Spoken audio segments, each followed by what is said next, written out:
I recently made a video with Ella's Kitchen. They have a series out at the moment called Britain's Weanagers, which, as it sounds, is all about the delightful weaning stage. And in that video I told you all about our experiences with weaning, but today I thought I would do something slightly different and give you tips. So our tips on our weaning experience. Hopefully you're going to find it helpful, but I will say this, people get a lot of advice.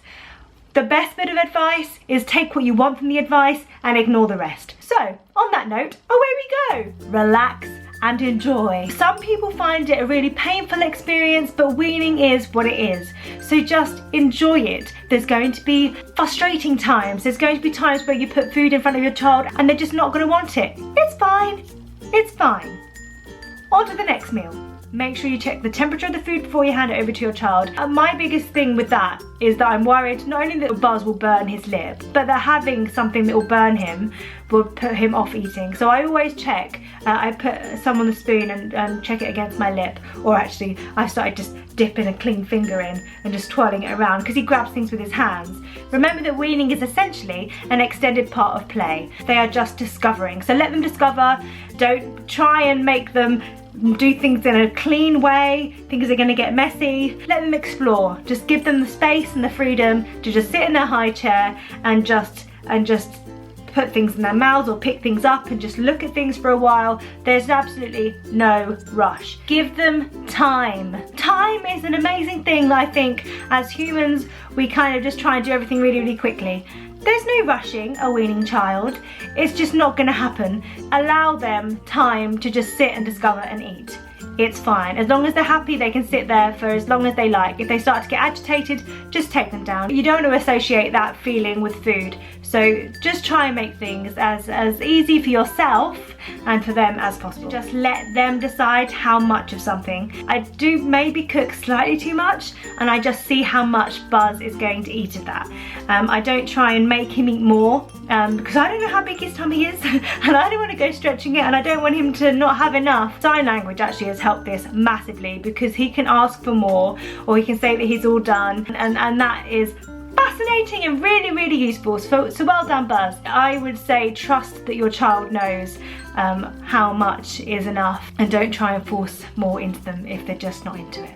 It's going to get messy. Who cares? The joy of seeing your child covered in pasta sauce or anything like that is going to exceed the annoyance of having to clean up. But I would say that someone once said about getting one of those wipe down tablecloth type things and just putting it underneath their high chair.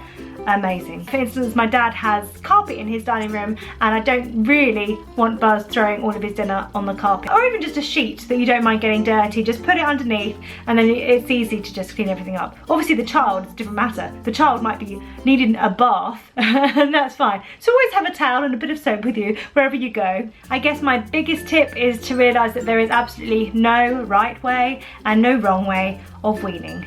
It all leads to the same thing, which is hopefully your child having a healthy appetite and loving food, hopefully good food. So just take your time, do what works for you and your child. I absolutely predict that what worked for Buzz won't necessarily work for our second child, and that's fine. We're going to learn through the process with our baby. But don't compare. Don't start thinking, oh my gosh, that person does that and I do this and my child doesn't eat that food.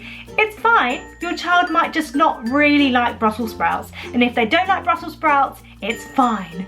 Someday they might. Just don't try and force them onto it just because someone else's child loves it. We all have likes and dislikes, and that's what makes us unique. And lastly, take lots of photos and lots of videos. My favourite photos ever of Buzz are with sauce smeared over his face and broccoli stuck on different parts that I didn't even know broccoli could get stuck on, and they're up on our walls and I absolutely love them. So just document the time because it's a milestone and your baby is growing up.